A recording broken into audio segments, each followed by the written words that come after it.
How exciting. So the meeting's being recorded and people will be joining us. I'm really excited, Chris. This is cool. Yeah, it Um, works well. this I've been enjoying watching some of the sessions that have been happening so far, Chris. What's been Mm. your favorite bit so far? Well, it's mid-afternoon here and it's a work day, so I've only caught a few bits, but I've been sort of tuning in and out as I can. It was a good panel session earlier today, and I saw people from Lean Enterprise Academy talking about their kind of scaffolded training. That was quite interesting. Nice. Nice. And welcome if you're just still joining us. My name's Steve Yorkstone. I'm hosting the session. We're just kind of generally burbling as we do when people join these sessions. My favorite bit has been getting back to, so I work in higher education, and I rarely use like a proper process map, and I've been loving like checking out all like the proper lean tools and like the process maps and Mm. going back to that kind of like stuff, which I sadly don't use as much as maybe I should. So I'm thinking of going back to that. Like yeah, so I've really been enjoying it. If you're joining us, welcome. Glad you're here. My name's Steve Yorkstone. I'm your host for this session, just welcoming folk as they come in today. We're here with Chris Shannon, and we're going to give it just a minute, just as a couple of people join coming from their last session before we kick off today. But it's lovely to see you all here. If you are joining, we may have some time for questions at the end of the session today. So if you do, you can use the Q&A function for that, and I'll be keeping an eye on those Q&As there for you, and we'll see how we go. I can see the numbers are still ticking up as people are joining, Chris, which is quite Excellent. exciting. Yeah, yeah, I it's mean, cool. what time is it with you there, Chris? 3:30 Friday afternoon. Whereas here it's 5:30 Friday morning. I mean, I love these global events. I don't like the time zones, but You look like it's 10 a.m. it's like I've not even had a coffee. I think people say it's lemon water. Okay, the numbers of people joining seem to have kind of settled down, and time is of the essence. So let's kick off. And firstly, welcome joining us for this parallel session on such a cool event with the Lean Global Connection today. I'm delighted to introduce Chris Shannon, who is a friend and colleague in working in the higher education sector. I chair Lean in Higher Education, a community of 3,000 or more people applying lean and related technologies in universities right the way around the world. And Chris is one of the best of us. He's a manager in an area of research, medical research in the University of Queensland. His area focuses primarily looking at cancer research, specifically ovarian cancer, also neurology. So his primary business process is pretty cool, if you ask me. But Chris's specialism is how the place is organized, as you would expect. He's written on his work previously in a veterinary school on rapid improvement events, and his most recent book is this on collaborative problem solving. And that's why I'm really excited to introduce Chris Shannon to talk to us about creating a problem solving culture today. Chris, welcome, and over to you. Thanks very much, Steve. I think everyone should have an intro by Steve at least once in their life. I'm glad that I've got mine and it's recorded, so I'll make use of that in the future. And yeah, very cool to be here. This is a really nice conference. Now, I'll start with an acknowledgement of country. This is something we do in Australia. Acknowledge the traditional owners of the land, pay my respects to their ancestors, past and present. So, Indigenous Australians have lived in Australia for somewhere between 50 to 70,000 years as the oldest continuing living culture on Earth. I live on Turrbal land. There's a photograph of the bay just down the road from my house, where the Turrbal people have lived for tens of thousands of years and maintain cultural and spiritual connection to country. So, yeah, very briefly about me, I've worked in universities for about 25 years. Um, I've been in the Lean Higher Education Network for a little under 10 years. As Steve said, I wrote a book a few years ago. And I've worked with or presented presented the book at quite a few different places around the world, and there's a few connections on the right-hand side. Steve works at Edinburgh Napier University, and as he said, is the global chair of Lean Higher Education. And I've recently joined the Global Steering Committee as a deputy chair, also very active in the Asia Pacific Lean Higher Education community. So Lean is popular everywhere in lots of different industries, including in universities, in higher education. There's a lot out there that you can find out about it. This is just a small selection of books. There are lots of academic papers on it, lots of conference presentations, blog posts, etc. So I work in universities and I do knowledge work. I currently manage a medical research center and have managed other sort of research facilities in the past. I've also worked in teaching colleges. So I know quite a lot about higher education. And I think that Lean has a lot to offer it. I think there's some really good things in Lean that would benefit HE. But as in other industries, Lean is not always embraced in higher ed. And I guess my own experience is that while employees like it and they particularly like being involved in Lean activities, leadership and decision makers don't always understand the value of it, not always convinced about it. So a few years ago, worked on a project with colleague Chris Cluse from Bowling Green State University in the US, where we looked at what are some of the barriers to Lean in higher ed. Chris comes from the auto industry. He worked as a quality manager for a long time. So we have kind of decades of experience in our respective industries, both have big networks that we could draw on and we're able to put some information together. So the main takeaway out of this first slide is the rationale for Lean. So in the auto industry, it's really its core business. It's on the assembly line involved in the production of motor vehicles. In higher education, Lean tends to be used a lot in administrative processes, in what you might call the back office, not so much in the classroom. And it's a challenge for higher education because university leadership and education leadership is almost entirely academics. So professors who have come up through the academic career, through all sorts of different fields of research and gone on to become vice presidents or executive deans, vice chancellors in Australia. They all care very deeply about teaching and research because that's been their life. They don't care so much about optimizing a finance or a HR process, other than maybe knowing how much they can save in order to spend more money on teaching and research. So Lean not being applied to core business very much in higher ed is a barrier. And what it means is that what we use Lean on is not what our leaders are most passionate about. So we also looked in doing this research on different characteristics of Lean. And the main takeaways that I want to talk about in this slide are really understanding of cost and understanding of products. So cost in the auto industry is expected to go down.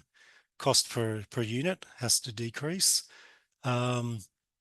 Cost in higher education is actually assumed to go up.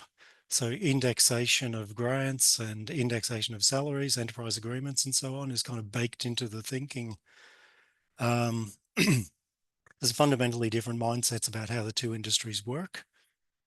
And the other thing I wanted to mention is the products. So, you know, when you make a motor car or you manufacture something, you've got a physical product. You can use it, you can see where there might be defects. The products from education are all knowledge based, whether that's educating a student, conducting some sort of research, developing a patent.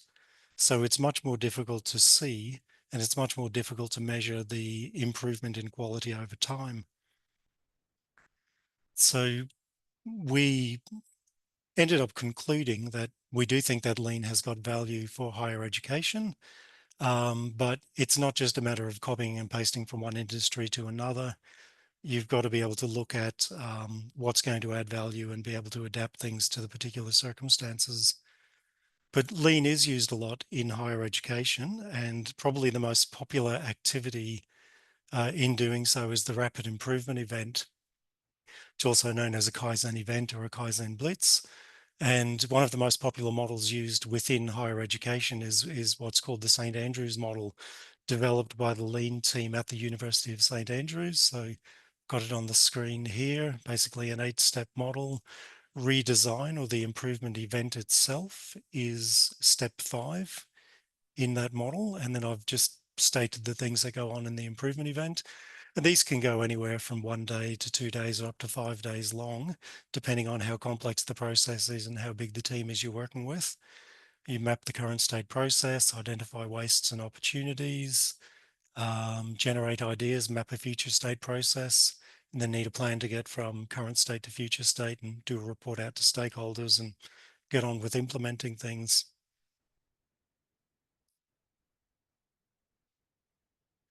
So I've used this model myself.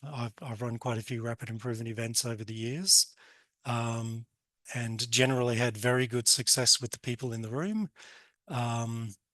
People who have engaged with it, stakeholders and other people have seen the value of it. But unless it's part of a larger program, uh, people can feel a bit lost afterwards trying to implement things, because it's like you've changed something for a small number of people, but you've actually got to change it for the greater organization that they work within. So one example of using a rapid improvement event that I thought worked really well was when I did some work with the veterinary teaching hospital here in Brisbane. So this is it's an operating hospital, takes animal patients from all around southeast Queensland, but is fully owned and operated by the university in order to teach veterinary science students.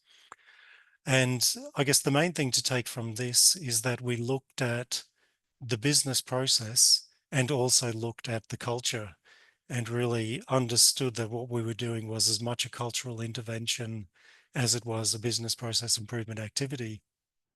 So the process that we looked at specifically was the scheduling of non-emergency small animal surgery.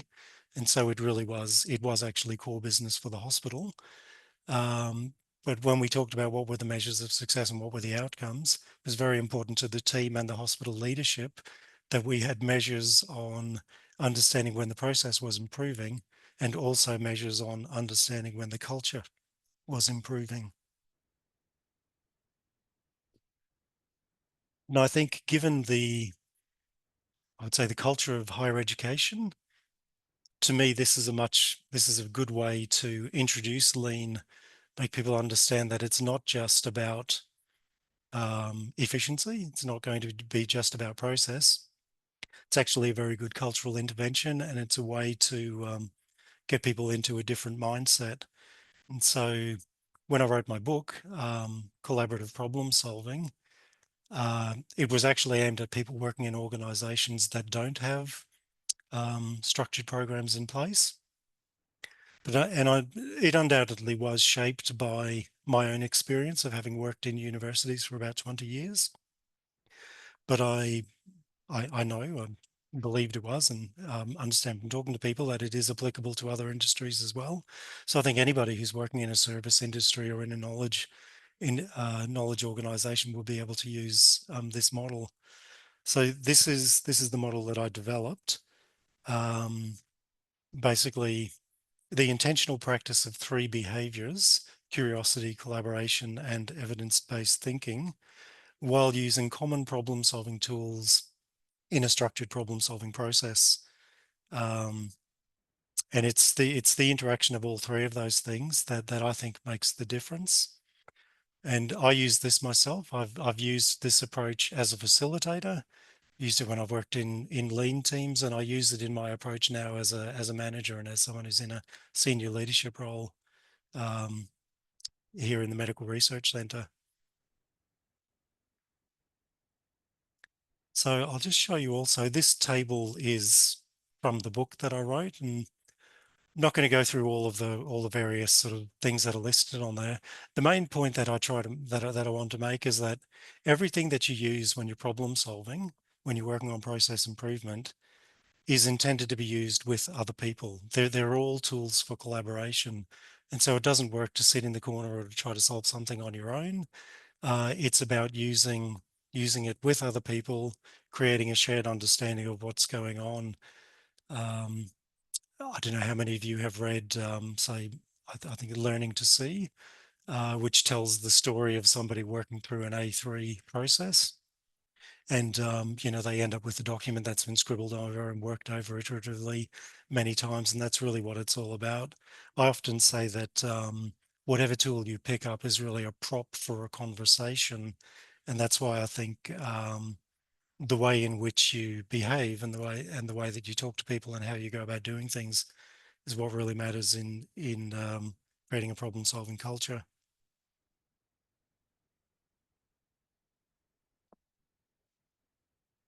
So for me, it's about leading by example and helping other people to understand how to use the same approach.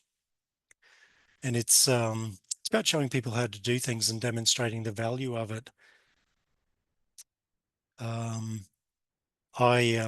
it's because it's pretty cool for me as a writer, having a book published and hearing from people in different places about how they're using it. I really enjoy talking to people about what they're doing and what they're encountering and what works or not works. I've learned from pretty much every conversation that I've had with people. And so I I tend to say yes to helping people in different situations, because I am curious and I want to be collaborative, but also because I learn a lot from doing it. And I end up with a much stronger toolkit as a result. So, sort of thing that you can do in a role like mine as a manager, just in your own area to start developing a problem solving culture, is just to start to use tools in conversation. So, if I had to pick one problem solving tool only that I could use, it would probably be the fishbone diagram. I love these. I think they're just, I don't know that I've ever sat down and worked through something with someone at the end of it where they haven't said, yeah, actually, that was really useful. I can see the value in that. And I think in developing a problem solving culture, it's absolutely all about demonstrating value to people. I think fishbone diagrams are great for structuring the conversation you have, really good for helping to define what is the problem, and starting to identify what some of the possible root causes might be. And that might then lead into using something else like an A3 statement for determining what you're going to do and then trying to address the problem. Another tool that I really like and that I think you can use pretty much in any role and in any sort of conversation or in lots of different situations is force field analysis. So this is a bit of an oldie. This is, I think it's pronounced Kurt Lewin. I used to call him Kurt Lewin, but anyway, it's a nice simple tool to look at why stakeholders might be in favor of or opposed to a particular decision or an action. And as you work through that, with other people and start to understand what's going on, you can then start to think about what will I do in response to that? What am I going to do differently to change them, to shift the dial on it and get some momentum? And the other one I thought I'd mention is in frame, out of frame, which I just find really handy for scoping. It's scoping a problem. If you're going to work on problem solving, defining and agreeing the scope is one of the most important things. And I find this a very nice little diagram for looking at what should be in scope, what should be out of scope, and having the discussion about making sure that everything that is in scope is related. So what I really want people to take from the previous this slide and the previous two slides is how simple these models are. Very basic diagrams. I just have A3 sheets of paper or A4 sheets of paper, or I've got a big whiteboard in my office. I'll just jump on that. Doesn't have to be big and complicated. Doesn't have to come with a whole sort of set of instructions as to how to use things. You can just pick things up and start to use them in your conversations to start to make a difference and start to develop that sort of problem solving mentality. And I don't tell people we're going to use lean. I just say, oh, okay, that's interesting. Let's have a look at this. And I might just grab a sheet of paper and draw a fishbone diagram if I don't have a template. Sometimes, if I'm talking about a process and want to know about repeatability and reproducibility of the process, I don't say to people, okay, so let's do some Six Sigma. I just introduce the concept, explain what it is, and then start to ask the questions to draw out the information on that. So it's again about working tools into conversations, intentionally practicing behaviors, and creating a shared understanding about what's going on, and also starting to give people confidence to start to use these things themselves. That's something that I find is really important. Back to the diagram again.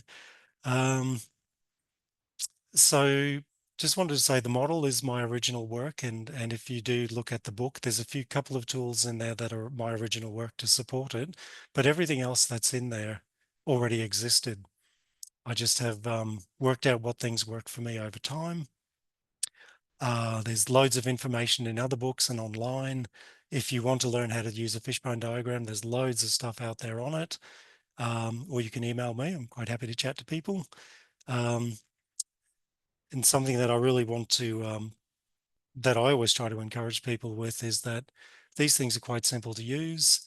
It's not that difficult to learn about them. I think consultants probably want to tell you that it's all, highly complicated and you must pay them a lot of money to come and show you how to do things. But I've learned over the years through practice and through networks like Lean Higher Education. And if I can do it, most certainly other people can do it as well. I guess other sort of things I like are, using huddle boards, or as I said, A3 statements. Used a lot of process maps over the years and RACI charts. I find process maps and RACI charts work very well together as well. That's something that you'll find over time is that you can start to kind of bundle different things together in kind of richer stories. And something that I encourage people to do is if you're working on a problem, print them out and stick them up on the wall. What I found over time is, although it might seem like a big step to do that, might seem like you're putting yourself out there, guess what I have found is that it invites conversation, and some people will give you insights that you didn't have already. So it can add to the sort of the understanding. And the other thing is that it actually sends a really clear message that you care about problem solving, you care about improvement. And so, I guess in a leadership role like mine, I think it's very important to send that message. All of these and use of a model like mine or other people's models is scalable. So I know people working on their own in a support role in a team who use it. I know consultants who are using it in different organizations.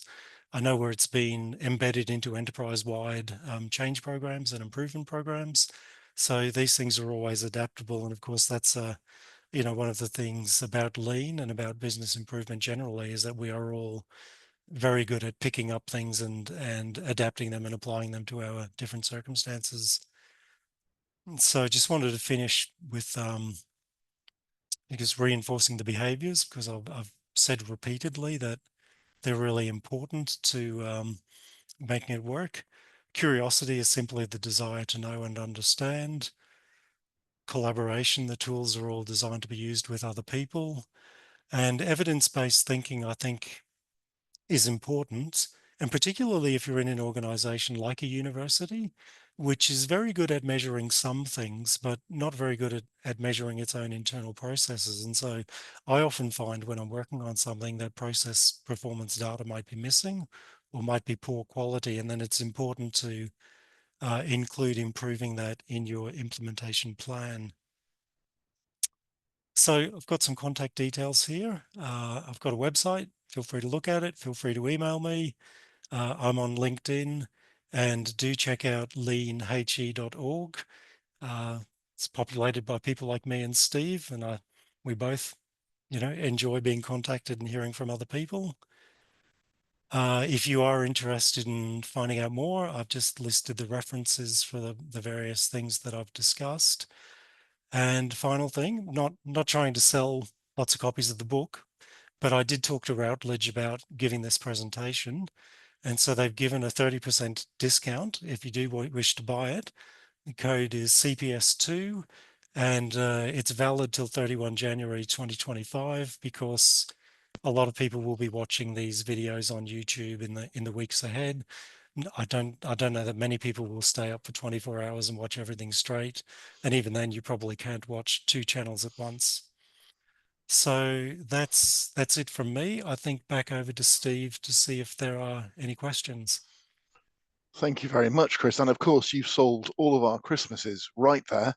How many copies of collaborative problem solving am I going to get for Christmas? Is there too many?